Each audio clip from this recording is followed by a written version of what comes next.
everyone, it's me, Catherine, and today I'm here with a review for The Raven Tower by Ann Leckie. Just a quick note, I am not at home right now. I'm currently cat sitting. At the time of filming this video, I'm cat sitting for my auntie, so I'm having to use her little office, which is a little echoey. More echoey than even back home, like actual echo, so I can only apologise for that. But here we go. So The Raven Tower by Ann Leckie, and I'll tell you, I picked this book up initially, right, from a linguistics podcast that I listen to on occasion called Enthusiasm, and they mentioned this because of the way that the gods in this story speak, so I was like, that sounds kind of interesting, I'm gonna read it. I've heard of Ann Leckie. Ann Leckie wrote Ancillary Justice, which was like a really popular sci-fi, I want to say it was sci-fi book from like my earlier days of booktube that was on my list of things to read. Just so happened that this was the first one that I actually got around to reading it. So all that aside, what is The Raven Tower? The Raven Tower is it's a standalone fantasy novel, and this is okay, so it's basically pretty much the story revolves around the Raven Tower and the god that lives in the Raven Tower, uses the Raven Tower as its main place of operation, called the Raven. Only the Raven has at least disappeared potentially. Something's not quite right with the Raven as we're introduced to this story. The lease, the person that speaks for the Raven, that talks to the Raven and gets the answers for the Raven, for the people, things have happened and nothing's going to plan. And so we follow the story as we get to, I guess, the bottom of what has happened in the Raven Tower and what has happened to the Raven, the god that should reside in the tower, and what's gone down with the lease and the people of Ardvoskia. I want to say there's two Ards. One's Vastai. Got the wrong one. Vastai. And so we dig into that. And it's super interesting. One note I will say is it's really interesting to read in that the way that it's written is because it's told from the perspective of one, we assume God at the beginning, who is narrating this story. And for part of it, it's telling the story of its history and how it came to be. I'm using it because I actually don't know if there was any gender assigned to it, and I cannot recall if I noticed if any gender in particular was assigned to the gods, by the gods. So I'm just going to use it. But yeah, so it's told from the perspective of a god, and it, for part of it, narrates its own story of how it came to be and its little history of, I guess, it's history of the world, like the world building we get. A lot of the world building we get, like its history and its story, is as the world is building around this, we assume, God, as it came to be and as the people came to be and as it watched. We only get a very narrow, like, idea of the world because it's literally just the area around where this God is and where this God can see and spectate and, like, observe. So we get a lot of that, which is really kind of, it's cool. I really enjoyed it because you're introduced to other gods that way, and, like, the arrival of other gods that we see and the death of these gods and the things that are going around. Because a lot of what we learn is stories and hearsay. Not a lot of it is spoken as solid statements of fact. Because another interesting thing, and one of the reasons, the reason I picked this book up, is because the gods, they cannot lie. And not that they're incapable of lying, but that if they did tell something that as if it was true when it is not, completely against their will, the world around will drain the power from that god. The god will have to use its power to make it so. And if it can't, then the god will die in its quest to make what it said true. So they talk in hearsays, and I heard that, and apparentlys, and if it was that this was the case, then this would happen, or I imagine this is what it was, but I couldn't say for certain. So they talk around everything and they can't state things as fact. And it's really interesting. And, like, I wish I had my sticky notes with me because I could pick, I wish I could, like, note ones that it's just really interesting. And it's when it makes you pay attention to the languages you're reading. And I find that fascinating as someone, I'm not a linguist. Like, I didn't do any, like, formal linguistic studies. I've studied languages.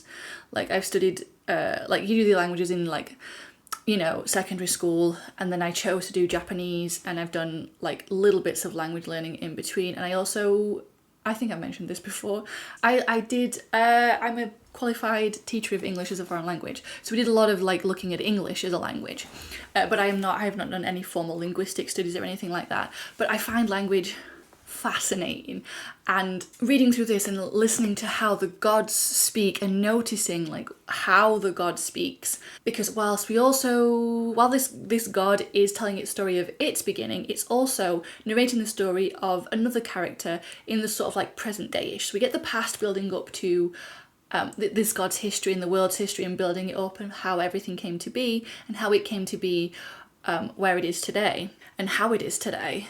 And we're also following a second character, but that the actions of that character are narrated in second person. The god is like talking to that character, telling the story of that character to this character, Iolo. It's either Iolo or Aolo. Obviously, I'm not listening to audiobook. I don't have any pronunciation guides or anything. And so we're following Aolo as he accompanies his lord, who his father was the raven's lease. And his father has been dying, or like he was about to, because the thing with the leases of the raven is that they cannot die until it is time for them to fulfill their promise to the raven. They are the raven's sacrifice and how it gets its power. So they have a lease, and that lease has to kill themselves at a time. It's how it works. The lease can't die until it has fulfilled its pact with the raven. And Mawat, the lord, Aolo's lord, his father is dying. So he has to like offer himself to the raven. So Mawat's on his way to take his place as the lease. Only when they get there, things aren't quite as they seem, and things aren't as they expected to arrive. And we're following Aolo as he discovers and like learns and investigates into what is happening. Only we're seeing Aolo's story from second person, so it's told from the perspective of the god, who this sort of like seemingly omnipresent god who can follow Aolo as he goes about his business and getting to the bottom of what's happened to the raven and the lease, and helping Mawad and the people, you know, navigate this as it goes. And it's really good, actually. It's really weird. It took a little to get used to the second perspective. A lot of most fiction isn't written in second perspective for like obvious reasons, because it's not generally how fiction goes. But it's always really interesting when it does happen, because obviously there's a reason for it.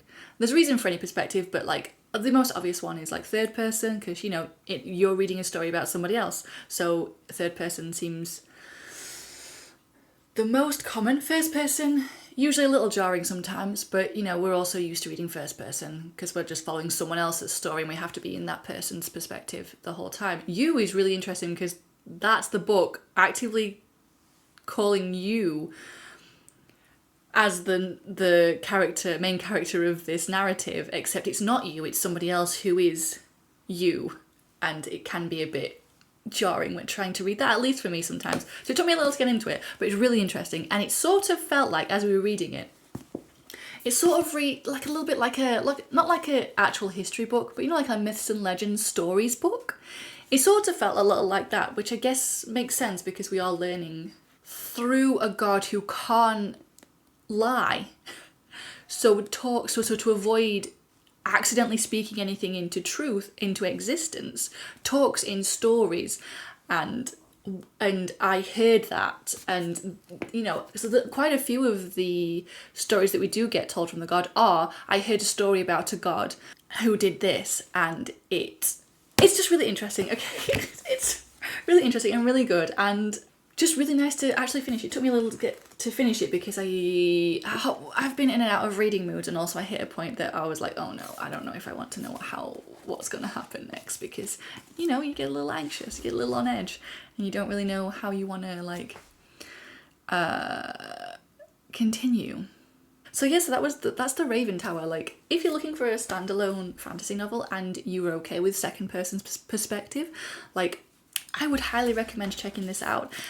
And if you do read, like, pay attention to the language, because it's so interesting and so cool that that's how it speaks, or how the gods speak. And even when it's talking in second perspective, like, if there's nothing it wasn't sure about with regards to Iolo, and like, because obviously it can only observe Iolo, it has no idea what's in Iolo's head, so anytime it would just like speculate and say, I wondered if you were thinking this, or it seemed like you might have been thinking this. And it's a book that begs you to pay attention to the language.